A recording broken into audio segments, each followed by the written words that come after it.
지금 한국당 같은 상황은 경제적 측면에서 설명을 하자면 탄핵이 있었잖아요. 거의 정치적 IMF를 맞았다. 이렇게 봐야 되는 거죠. 정치적 IMF를 맞았다. 돈이 뭔가 연관성은 없는 것 같은데 그럴싸해 보여요. 돈이 쫙 빠져나가는 거예요. 지금 펀더멘털이 무너진 상황입니다. 그러니까 한국당에는 인재 영입을 하려고 해도 후보들이 몰려야 되는 게 펀더멘털이 좋아지는 건데. 그러니까요. 아니 그러니까 이런 거예요. 신입생을 모집하려고 교문을 열어놨는데 어느 신입생 지망하는 신입생이 없어. 지금 분교 수준이 돼버린 거예요.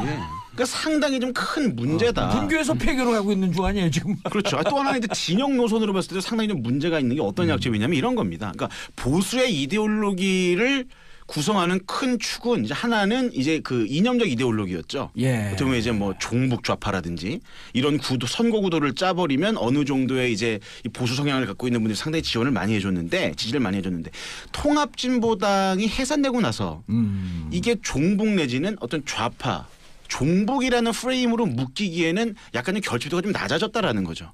그래서 보수 이데올로기를 뭉칠 수 있는 힘이 마땅치가 않은 거예요. 또 하나는 그동안 성장 이데올로기라는 게 존재했단 말이에요. 경제 성장률 10% 뭐 강의하러 오셨어요? 아니 그런 건 아닌데 근데 박근혜 정부 때 창조경제 하겠다고 했는데 경제 성장률 3%를 못 넘었잖아요. 그러니까 경제 성장률 성장 이데올로기로도 설득이 안 되는 거예요. 그러니까 한국당이 지금 거의 뭐 외통수에 몰려 있는 상황이다. 알겠습니다. 그런데 자 한국당뿐만 아니라 국민의당과 바른정당도 이제 통합을 한다. 그러면은 또 한국당의 2위 지지율 2위 지위도 무너지는 거 아닌가라고 하는 이런 불안감도 있고. 그런데 반면에 민주당은 너무 많이 또 사람이 몰려서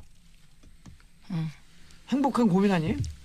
그러니까 지금 민주당 입장은 어때요? 민주당은 지금 상황 관리, 지금 요 관리를 잘 해나가고 실수를 최소화시킨다인데 이제 표면적으로 보면 두 분의 말씀이 맞습니다. 그런데 선거란 일단 구도부터 봐야 되기 때문에 그 내년 6월 지방선거 즈음에 천하가 3분지게 될지 천하가 2분지게 될지 이게 저는 최대 변수라고 어떻게 봅니다. 보세요? 일단 예측은 3분 저는 간다? 큰 틀에선 3분지계 속에 부분적으로 2분지계가 될 거다 이렇게 봅니다. 그러니까 일부 선거연대가 일어날 거다. 자유한국당과 바당국당이 합쳐진 뭔가와 그렇게 될 거라고 봅니다. 그리고 거꾸로 3분지계로 가면서 부분적으로 지역별로 두 야당이 정의당을 뺀 두 야당이 선거 연대 전술을 부분적으로 취할 수 있을 것이다. 취할 수밖에 없다. 그거 왜 그 압박은 어디서 오냐면요.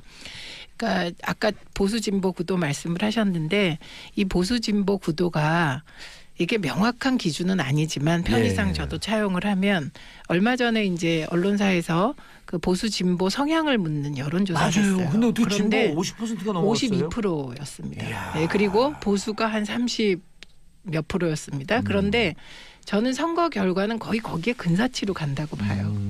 6월 선거는. 그러면 이게 선거연대를 하지 않을 경우 그러니까 바당국당 합친당하고 자유한국당이 선거연대를 하지 않을 경우 지금 기자님하고 변호사님이 얘기한 대로 갈 가능성이 높지만 선거 막판에 가면 압력이 들어옵니다. 그 압력은 어디서 오느냐? 지지층에서 들어옵니다. 그래서 결국은 지지층의 압박에 의해서 단일화하는 보수 쪽이 일부 단일화하고 일부 단일화할 지역들은 그게 당선이 유력한 후보가 있는 쪽. 그게 제주도 같은 경우. 예, 그리고 그나마 해볼 만한 몇 곳에서는 지지자로부터 강한 야권 연대 압박이 들어올 거라고 봅니다. 그러니까 이건 정의당은 제외한 거고요. 그래서 현 그 실 상황은 두 분이 예측하지 않은 쪽으로 갈 수도 있다. 실 상황은 민주당이 조금 어려워지는 지역도 생기겠다. 그렇죠. 근데 엄살이죠? 저는 엄살 아닌 이유가요. 여러분이 그 2004년 탄핵 때 생각나시죠? 그때 조선일보 1면에 249대 빵 이런 기사가 나왔습니다. 근데 그 후로 노인 폄하 발언. 간신히 151석이 나왔죠. 예, 그리고 그때 한나라당이 120석을 했습니다. 그래서 보수의 결집, 기득권의 결집이 그렇게 만만치 않을 거다. 그렇게 봅니다. 지난 그 2016년 4.13 총선 때도 165석이니 180석이니 이제 자유한국당이 자유한국당이 아니죠. 그때는 새누리당이 그러다가 결국 일당도 무너졌어요. 그렇죠. 그래서 선거 결과라고 하는 것은 알 수는 없어요. 알 수 없죠. 그건 알 수는 없는데 그런데 이제 아까 최민희 의원님 하신 말씀 하나만 더 보태면 그 당시에 열린우리당 탄핵 열폭 때 249대 빵 했는데 새누리당 야 과봐 뭐 두 자릿수에 끝일 거야라고 했는데 굉장히 선전했습니다. 그렇죠. 121석. 거기는 뭐가 있었냐면 당시에 박근혜 의원 당신은 개혁의 상징이었어요. 예. 뒤를 바치는 선거예요. 남원정. 이 사람들이 천막당사를 치고 무릎을 꿇고 변화하라고 혁신적인 노력이 있었죠. 그다음에 작년 4.13 총선 때 새누리당 180개 넘을까라고 많은 저는 그렇게 안 봤어요 개인적으로. 예. 근데 많은 여론조사 기관 그다음에 방송에 나오신 분 다 180 얘기했습니다. 제가 당내에서도 180 얘기했어요. 물론 여의도연구원 여론조사 경과는 그렇지 않았지만 어쨌든 그렇게 얘기를 했습니다. 근데 그때는 새누리당 내에 어떤 그 자중질환도 있었지만 그 당시에 그 문재인 의원이죠 당시는. 예. 문재인 의원이 김종인 씨를 영입을 해서 정권을 맡기면서 나름대로 공천 관점에서 굉장히 혁신적인 공천. 그러니까 굳이 말하자면 당의 좌표를 조금 오른쪽으로 우클레라는 공천들이 있었거든요. 그리고 당의 신인들 그럼요. 어벤져스 그룹을 그럼요. 만들고. 그러니까 내부에서 그 변화의 역동이 있었다는 거예요. 아하. 그랬기 때문에 당시에 그 가능했다. 승리가 가능했던 거고. 그런데 지금 자유한국당의 움직임들이 아까 이한석 기자도 얘기했지만 과연 그 당시 2004년에 한나라당 그리고 2016년에 민주당처럼 더불어민주당처럼 과연 가능하겠느냐? 근데 국민의 귀를 짜증나게 하는 막말은 여전히 있잖아요. 그 얘기를 여기서 왜 하세요? 아니 그러니까 저 말씀이 이제 지금 구심이 누가 될 건데 예. 지금 구심은 홍준표 대표가 될 수밖에 없습니다. 그런데 예. 그 홍준표 대표의 역할이라는 게 뭘까를 생각해 보면 지금 이 상황에서 내가 보수다고 얘기하는 30% 거의 30%가 되는 예. 그 분들을 결집해서 이게 선거장으로 끌어내는 싸움이거든요. 그래서 선거라는 게 저는 큰 틀에서 구도, 그다음에 각 당의 대응, 그다음에 결정적으로 마지막에는 어느 쪽 지지자가 이완이 덜 되느냐, 어허. 투표장에 몰려 나오느냐입니다. 그렇기 알겠습니다. 때문에 홍준표 대표 전략이 있잖아요. 근데 6군데 지키겠다. 이한석 기자님. 네. 중요한 거는 바른정당과 국민의당이 합당을 하고 네. 그다음에 자유한국당이 있고 이쪽에서 중도 보수나 중도층을 두고 혹은 중도 보수를 두고 양당이 경쟁을 하면서 서로 시너지 효과로 관심을 쫙 끌어당기면서 갈 가능성은 없을까요? 그게 국민의당과 바른정당의 이제 기대가 이제 그런 거죠. 기대가 그런 건데. 기대로 끝날까요? 예, 그러니까 그쪽에서 이제 통합을 하게 된 논리도 이런 겁니다. 국민의당의 주로 지역구는 이제 호남에 몰려 있고 바른정당은 이제 수도권이나 기타 지역에 몰려 있고 서로 지역위원장들이 겹치지 않으니까 예. 합당을 하면 어느 정도 이 중도 개혁 세력이라는 시너지 효과도 나고 또 당 내분도 좀 줄어들고 그러다 보면 이 중도라는 세력이 탄탄해지면 이 당이 한국당을 대신해서 중도 개혁 세력, 보수 세력, 범보수 세력을 깨끗하게 개혁할 수 있겠다. 아하. 이렇게 우리가 몰고 갈 수 있겠다는 기대 때문에 그렇게 한 건데 예. 저는 근데 역시 정치권에서 무시할 수 없는 건 저는 힘의 논리라고 보거든요. 힘의 논리라고 보는 건데 열린우리당이 노무현 대통령 집권 초기에 열린우리당이 한 40석 안팎의 의석에서 탄핵 국면 이후에 이제 과반을 먹습니다. 근데 이런 경우랑은 좀 다르다고 보는 게 당시는 대통령이 열린우리당 여당이었잖아요. 예. 그러니까 탄핵이라는 감동과 스토리도 있었고 반등할 수 있는 계기가 있었는데 과연 국민의당과 바른정당의 통합석 최대 50석 안팎의 당이 한국당 100석 가까운 한국당을 압도하면서 예. 이번 지방선거 때서 흥행을 할 수 있겠느냐. 이 부분에 대해서는 저는 심싸면서 조금 굉장히 버겁다. 좀 쉽지 않다고 봅니다. 자, 구도를 봤으니까 이제 각 지역별 빅매치 누가 준비하고 있는지 국민의당에서는 느닷없이 안철수 대표 얘기가 나와요.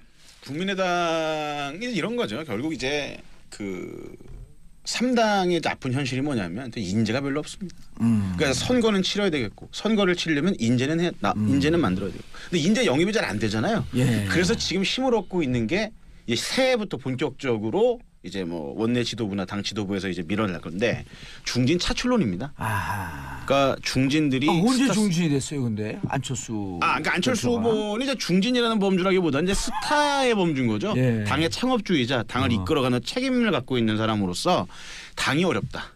이번 지방선거 때 누군가 나가서 몇 곳은 우리가 승리해야 하는데 당에 인물이 없다. 자, 중진들이 책임지고 나가자. 그래서 김동철 원내대표가 사적인 자리에서는 이제 안철수 대표랑 형동생으로 지내는데 안철수 대표한테 서울시장 좀 출마해라. 인물이 없다. 당신밖에 서울시장 둘이 나오면 둘이 단일할 가능성은 있나요? 누구랑? 홍정욱 안철수와 홍종욱 이렇게 된다고 한다면? 그 부분은 아까 저 최민희 의원께서 말씀하신 대로 근데 안철수 의원과 뭐 민주당의 서울시장 후보가 단일화를 할지 아니면 아무도 모르죠. 정치는 생물이기 때문에. 그런데 저는 결국 누가 이니셔티브를 갖고 가느냐에 따라서 결판이 날 거라고 보고요. 예. 그런데 어쨌든 저 중진 차출을 계속 드리면 예.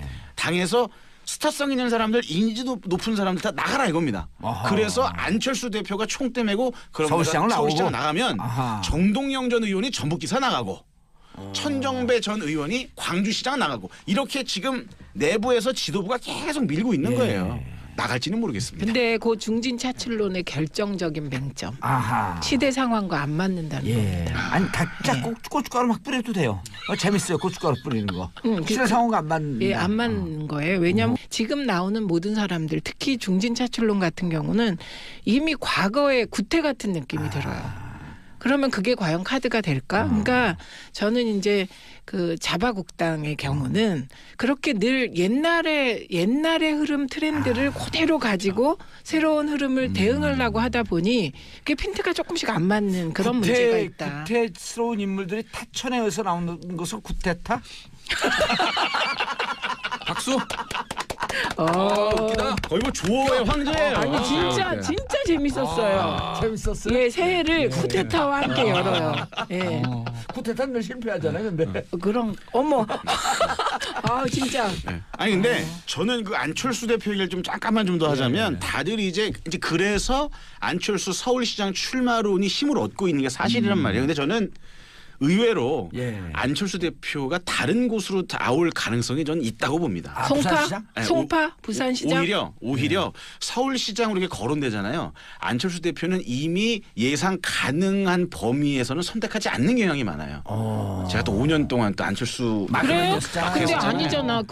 저기 노원 출마할 때 거기 우리가 부산 가라 막 이랬는데. 그 부산 영도 뭐 출마설도 그렇죠. 있었고 이랬는데 예. 그때 나름대로 명분이 있었던 거고 예. 이번에 제 생각에는 통합의 상징성이 굉장히 중요하단 말이에요. 그러니까 안철수 대표한테는 내가 지금 광역단체장 어디가 된다 안 된다가 중요하다기보다는 이 당을 지키는 게 중요한 거예요. 왜? 이 당에서 내가 이번에도 당대표 선거 출마한 배경이 뭐냐면 내가 출마 안 하고 다른 사람이 당대표 되면 민주당한테 흡수당한다라는 위기의식 때문이란 말이에요.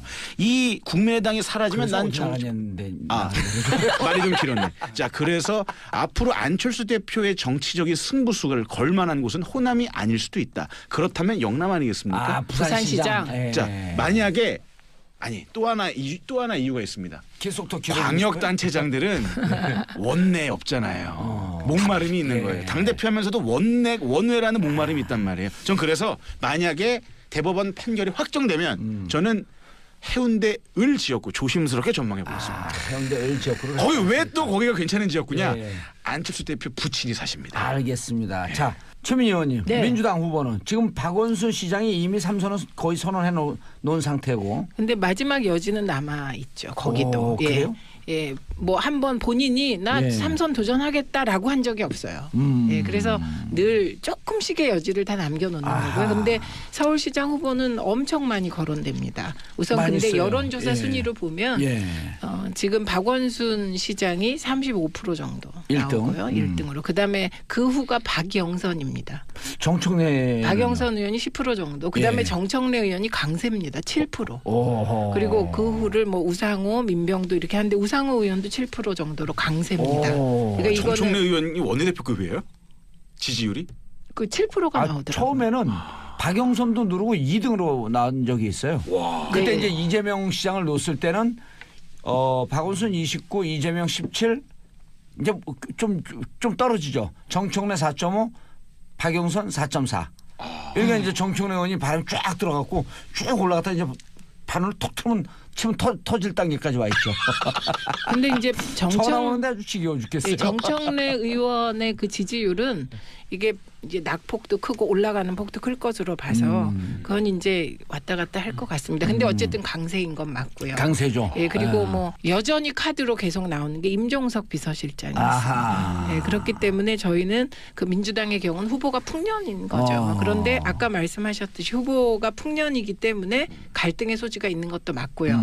그다음에 저는 최민희 의원은 거론되지 않고 있나요? 저는 이제 워낙 점잖다 보니 아니 최민희 의원이 네, 그렇고요. 썰렁했어요. 그다음에 이제 안철수 대표의 출마지에 대해서 말씀드리면 저는 안철수 후보가 수도권에 출마한다면 어디든 예. 그것은 아직도 안철수 후보에 대해서 약간의 미안함을 가진 일부 지지층이 있습니다. 예. 그렇기 때문에 뭐 그거에 좀 그걸 비빌 언덕으로 해볼 여지는 있겠다. 그런데 부산에 과연 가겠느냐 이 부분은 저는 플러스 마이너스로 따지면 안 가는 쪽에 약간 네. 그리고 부산 안 가고 네. 부산시장 아니면 서울시장 쪽으로 예.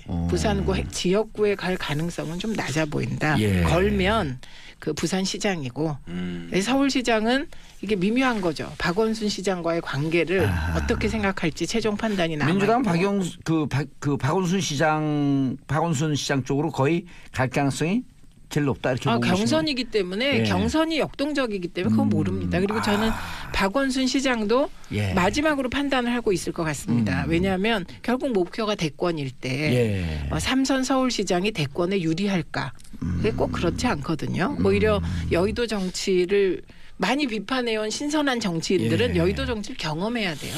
그렇기 때문에 그런데, 여전히 예. 지역구 출마 가능성도 있다. 그 박원순 시장의 약점이 또 있는 거죠. 뭐냐면 그 처음에 안철수 물론 그 처음에 서울시장 출마할 때 박영선 의원과의 경선을 거치긴 했지만 예. 사실 사실 이때 시너지보다는 안철수 당시 의장의 양보의 시너지 때문에 그렇죠. 어떻게 보면 이제 그렇죠. 큰 동력을 얻었던 건데 5%에서 한 40%로 쫙 올라간 거 아니에요? 그렇죠. 거의 뭐 신화적인 상승률이었는데 근데 2014년에는 세월호 국면 때문에 경선이 없었단 말이에요. 예. 다시 말해서 당내의 조직력은 굉장히 취약하다. 아하. 이걸 본인도 알고 있단 말이에요. 예. 그래서 요즘 뭘 하느냐. 역시 정치 구단들은 다른 것 같습니다. 요즘 그 민주당 당직자들을 이제 국장들, 부장들 차례대로 만나면서 예. 관사로 초대해서 이제 밥 싸고 있습니다. 예. 스킨십 하겠다는 거죠. 우리가 이제 야권, 그러니까 과거 야권, 지금 여권 지지자들은요, DJ를 만날 때는 강의 들으러 갔어요. 예. 배우러. 그런데 노무현 전 대통령을 만날 때는 얘기하러 갔어요. 소통하러 간 거죠. 소통하러. 예. 그다음에 문재인 대통령에 대한 태도는 우리가 문재인을 만들었고 지켜줘야 돼 이런 거예요. 그러니까 진화가 그렇게 되었기 때문에 누구도 막 강의하거나 그러면 그걸로 이제 그럼 우리 마이너스가 방송도 많죠. 강의하는 사람 때문에 망한 거예요? 근데 아유. 강의 안 하는 우리가 있잖아요. 걱정하지 없어. 마세요, 봉도사님. 그만 우리가 나가야 되겠네, 있잖아요. 이제. 게 예. 없어. 아니 어딜 가세요? 근데 중요한 건 그 제대하신 강의가 예. 요 흐름에 맞아 떨어지면 대박. 아니 그래서 당에 신경을 많이 쓰긴 쓰는데 이게 이제 이래야 되잖아. 만시지탄에 감이 있다 이래야 되는데 왜 이제서야? 이러면 또 안 되는 거예요 이게. 맞습니다. 맞습니다. 그 분위기는 어때요? 다녀온 사람들이. 그 일단은 시장이잖아요. 예. 시장과 직접 스킨십을 하고 사진을 찍었다라는 거에 대해서 어느 정도의 일단 좀 설레임은 있는 거죠. 그러니까 저는 정치인들의 그 스킨십이 오프라인 스킨십이 대단히 중요하다고 예. 생각을 하는 게 좀 늦은 감은 있지만 어쨌든 선거를 앞두고 본인이 적극적으로 소통에 나서겠다라는 예. 거. 당 장악력을 뿌리부터 본인이 이제 만들어 가겠다라는 거. 근데요, 늦었지만 저는 적당하다고 봅니다. 우리가 당직자가 아니죠. 그런데 어쨌든 예. 늦었다고 생각할 때가 가장 빠른 때다. 알겠습니다.